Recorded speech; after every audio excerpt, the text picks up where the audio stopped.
Major funding for KPBS Evening Edition has been made possible in part by Bill Howe Family of Companies, providing San Diego with plumbing, heating and air, restoration, flood and remodeling services for over 40 years. Call 1-800-BILL-HOWE or visit billhowe.com. And by the Conrad Prebys Foundation, Darlene Marcos Shiley, and by the following.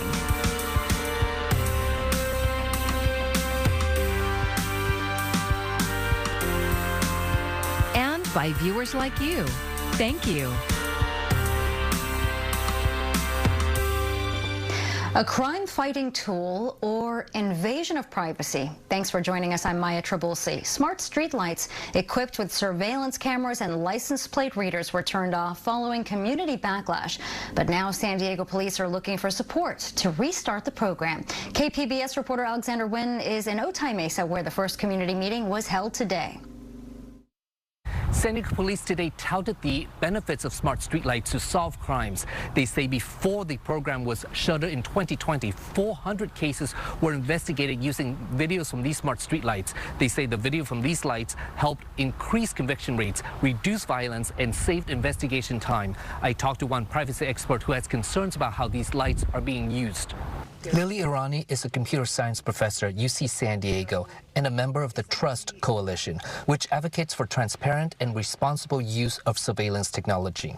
She says there are questions that police need to answer before she's comfortable with letting police install these street lights. One of the things that we just don't know is like what exactly is the public safety problem that the police are trying to solve, and also what are the possible glitches and problems that this artificial intelligence, this kind of automation of surveillance is going to unleash on the police, on the city, and on residents. She says artificial intelligence has triggered false alerts before, and mainly on people of color.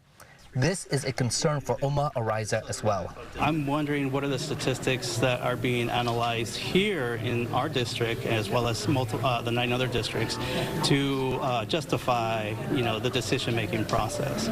Can tell us a little bit unique about the vehicle. Captain Jeff Jordan says SDPD shares the public's concerns, and that's why the department is holding these meetings. We're looking to find that balance where we're using this technology in a legal and ethical manner, while at the same time answering questions that give people pause about how we're ensuring their privacy rights. For Maria Betancourt, she welcomes the technology because of safety concerns. I see people that are speeding, cutting people off, and really it's concerning to me. So I find that this is a good way to be able to help. Back here at the Otay Mesa Nestor Library, police say they understand the community's privacy concerns. They say videos are only being stored for 15 days and 30 days if it's part of an active investigation. And they say they're only shared with other agencies for criminal investigations. And these are reactive tools and only used after a reported crime. There are 7 more meetings after today, and you can find those dates on our website at kpps.org. In Otay Mesa, Alexander Nguyen, KPBS News.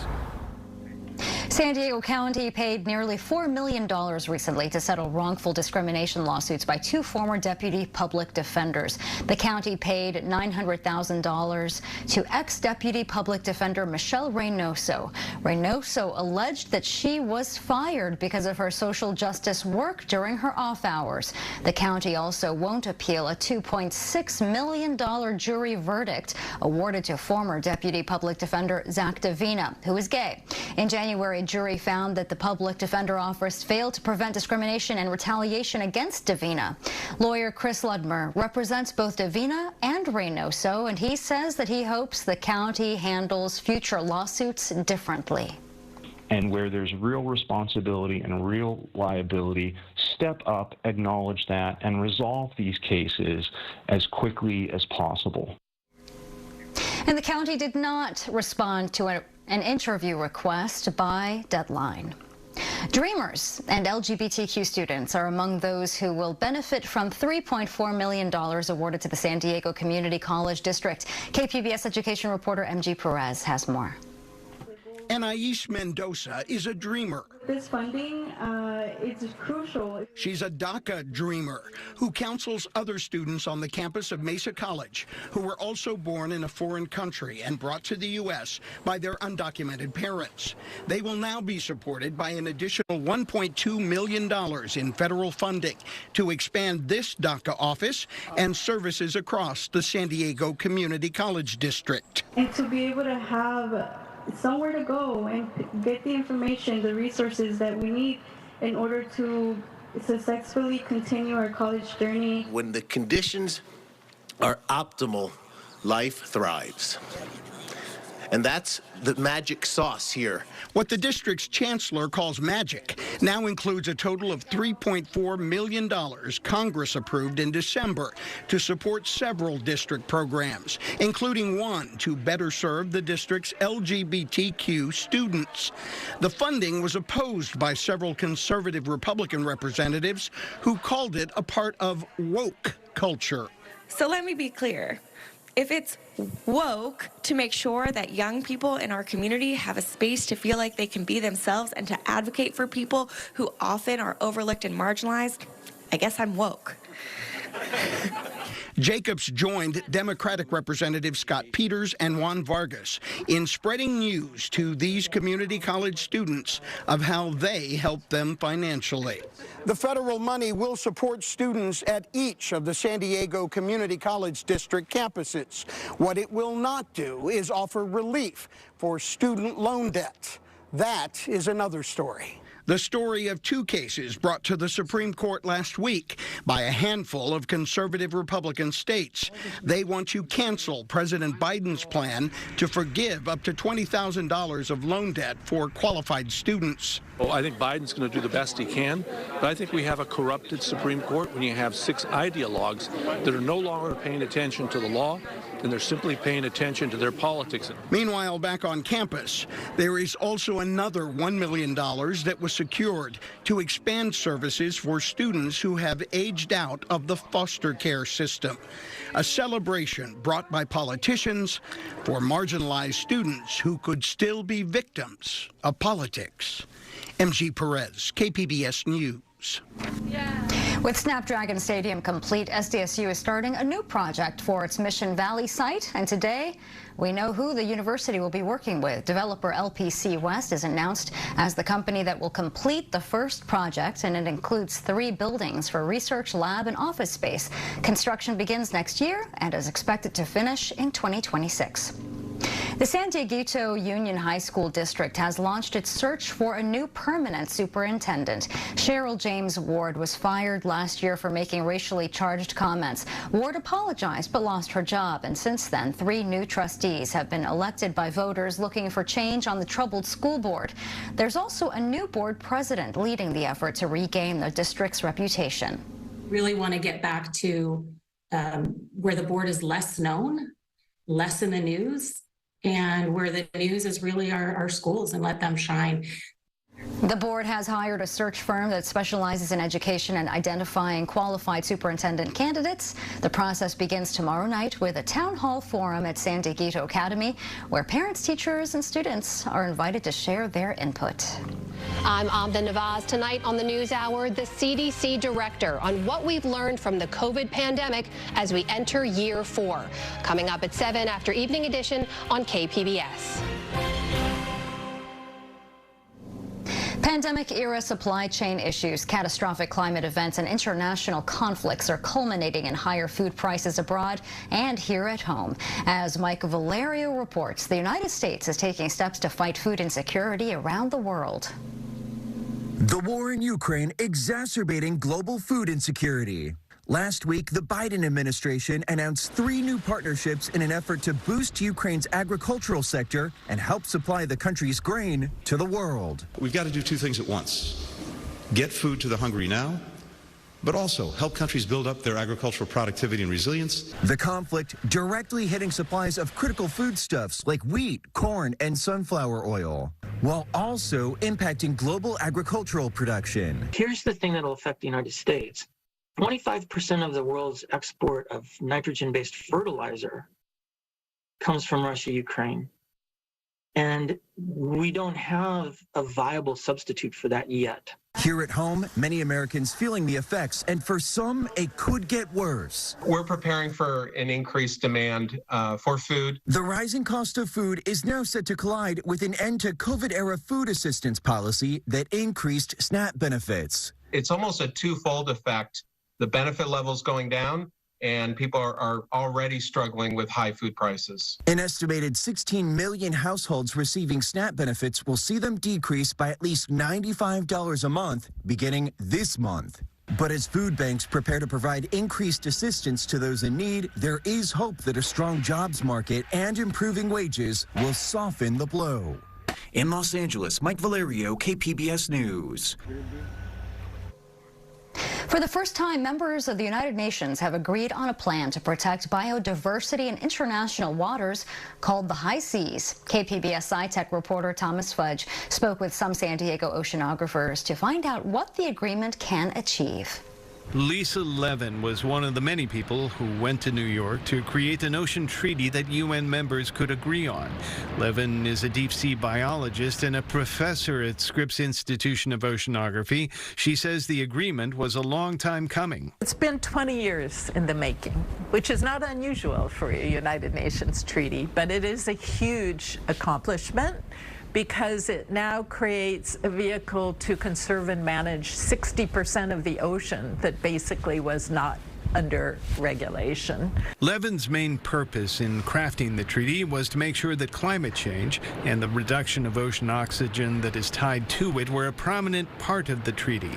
In the draft document, both things are mentioned right at the top in the preamble. She says the treaty could be used to make some parts of the high seas off limits. It basically will allow for the creation of marine protected areas or marine parks where there can be potentially no human activities. The treaty creates ground rules for conducting environmental impact assessments for commercial activities in the oceans.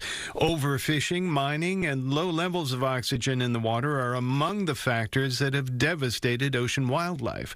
Octavio Aburto, a marine ecologist at Scripps Oceanography, says nearly 90% of the ocean's large fish and mammals have been lost. Marlins, sharks, many species that live very far from the coast have been disseminated by these industrial activities. And if other industrial activities like mining start happening, well, basically we will lose more and more. Once the treaty is ratified, it can be used to create marine protected areas. Levin hopes that will happen soon. The ocean faces many threats. I see the biggest threats as climate change combined with overfishing, and those two pressures exert enormous stress on many of our ocean ecosystems. But she welcomes the UN treaty. She also hopes that by the end of the century we will have learned to reduce emissions and turn our earth and oceans into sustainable environments. Thomas Fudge, KPBS News. People are getting desperate up here. It's a dire situation, and it continues to get worse. Snowed in and running low on supplies, but help is on the way. Fire crews from San Diego are in the San Bernardino Mountains tonight rescuing people who've been trapped by the record snowfall for nearly 2 weeks. KPBS reporter Kitty Alvarado has the story. A powerful storm hit the San Bernardino Mountains starting on February 22nd, covering some areas with over 8 feet of snow. Since then, people have been trapped in their homes, many with no access to food. CAL FIRE San Diego was called in to help. They requested our assistance Wednesday night last week. We were on the road first thing Thursday morning, and we sent 8 engines, some battalion chiefs, and 2 hand crews. Captain Brent Pasqua says they sent 56 people in all, and they're working wherever they're needed. Right now, some of them are working in Crestline, where the heavy snow made the roof fall in on a grocery store. These are crews that are used to working with fire and not ice. It's very different, very different. They have a lot of snow to clear out. We're using a lot of our hand tools that we use on fires, but this time we're digging and chunking out snow with it instead of, cutting fire line. So they're helping to get through people's driveways. get to people's homes. The situation is growing more desperate as days go on and people are running out of food. So when they see CAL FIRE San Diego crews, Pasqua says they breathe in a sigh of relief. Very thankful, these people. A lot of them are very elderly, so any help they can get, it goes a long way. They had to hike in diapers and baby formula and food and water to a family. They couldn't get the driveway or the roadways cleared to the house, so they actually backpacked in supplies to the family. Having kids myself, I couldn't imagine being stuck in the snow like that. With a seemingly endless amount of snow, road closures, and people who need rescuing, it's a daunting task. But being in this line of work, they also know the reality. You don't want to lose hope because then you don't feel like you're giving it your all. You have to have that little bit of hope somewhere. That's where you dig deep, and that's where you find people and you find that miracle. So that's what we like to hang on to. Fire crews here in San Diego are working overtime to fill in for those rescuing folks around the clock up there. The plan is for them to stay until the job is done. Kitty Alvarado, KPBS News.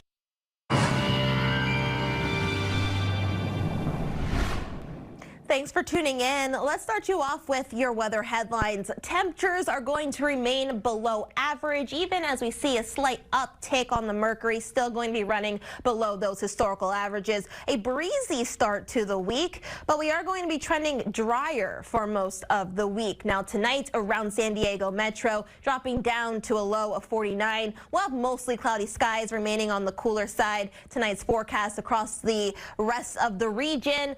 Areas like Ramona dropping down to a low of 37, Borrego Springs at 42, and Mount Laguna at 36. But even Oceanside dropping down to the 30s for tonight. Tomorrow, though, we are rising to the 60s in San Diego, a high of 61, Oceanside 60, Ramona at 57, and of course a little cooler, Mount Laguna with a high of 45. But Borrego Springs in the desert's not doing too bad with a high of 71.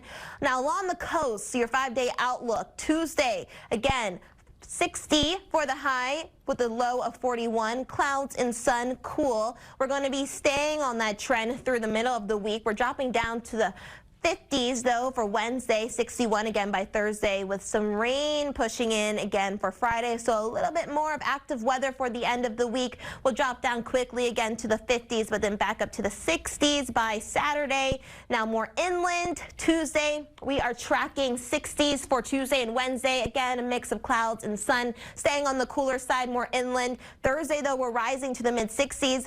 A shower, though, pushing in across the area on Friday into Saturday, with highs remaining in the mid-60s. For the mountains, we're staying in the 40s throughout the week. Breezy in the morning for Tuesday, windy even on Wednesday. Cooler with a high of 43, but then that rain and drizzle pushes in for Friday. Very windy for Saturday, and then through the deserts, we're staying in the 40s, and then we're rising, even flirting with the 80s by Saturday. For KPBS News, I'm meteorologist Bree Guy.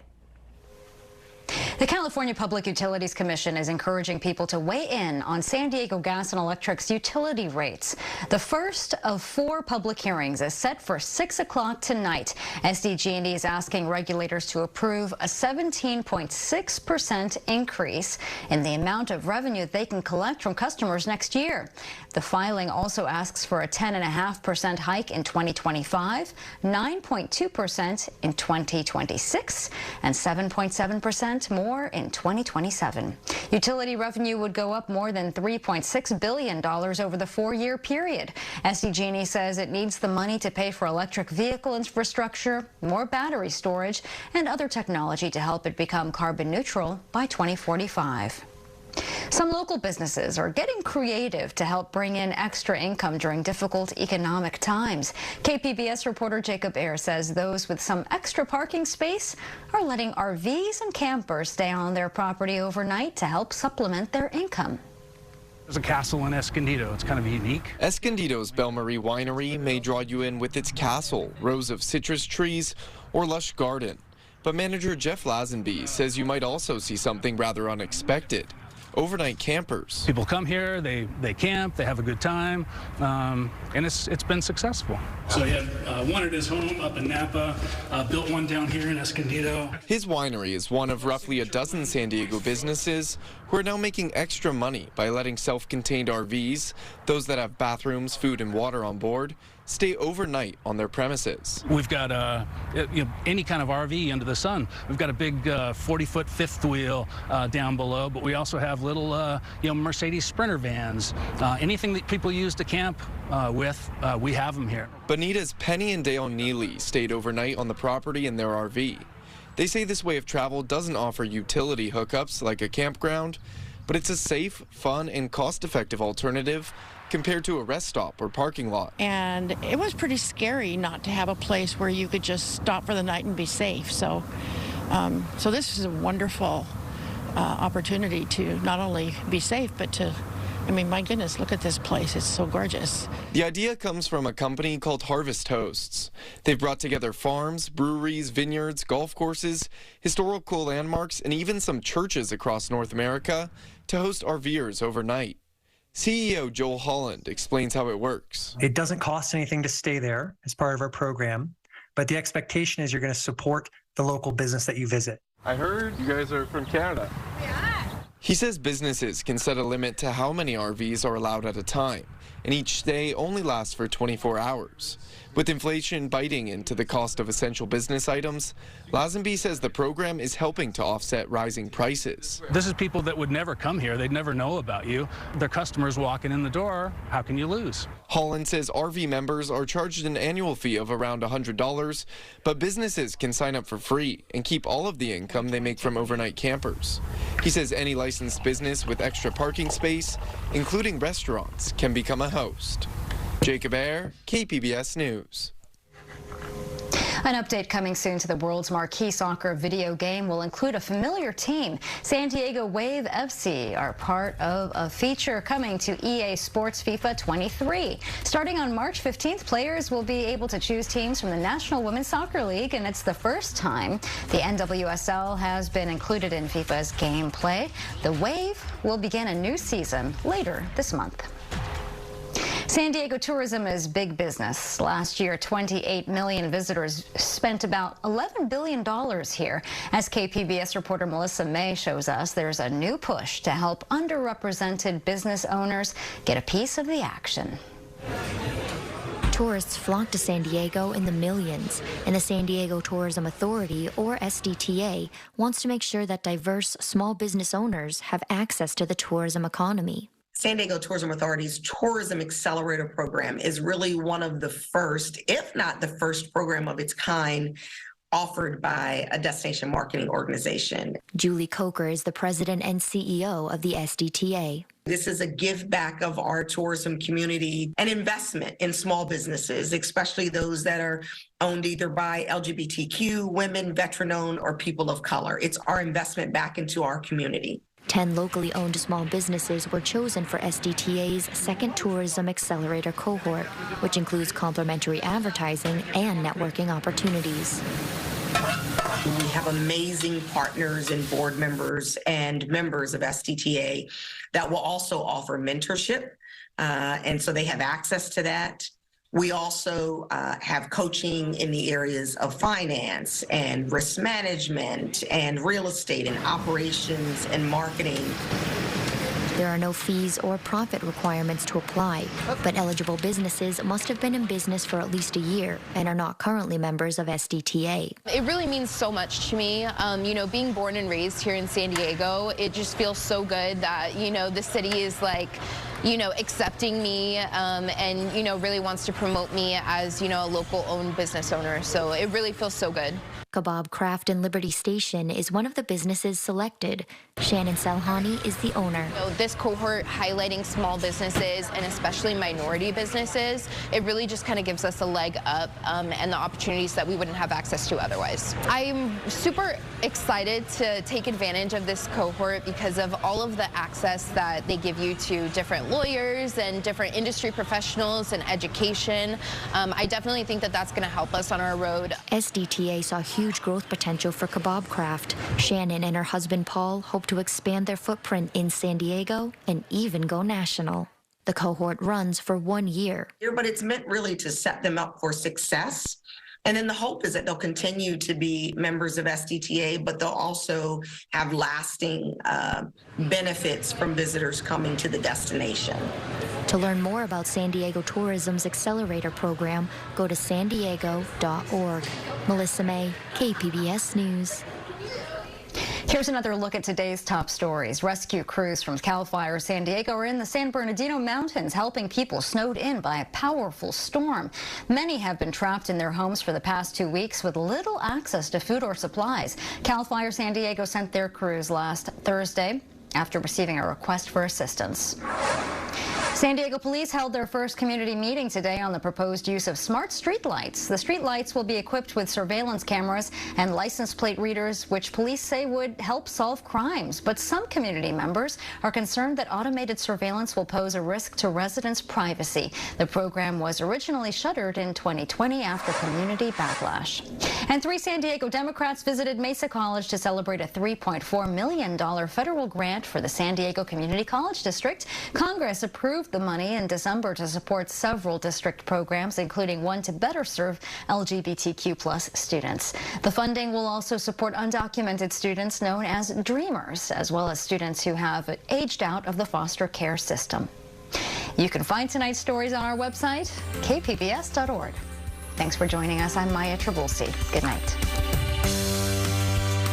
Major funding for KPBS Evening Edition has been made possible in part by Bill Howe Family of Companies, providing San Diego with plumbing, heating and air, restoration, flood and remodeling services for over 40 years. Call 1-800-BILL-HOWE or visit billhowe.com. And by the Conrad Prebys Foundation, Darlene Marco Shiley, and by the following.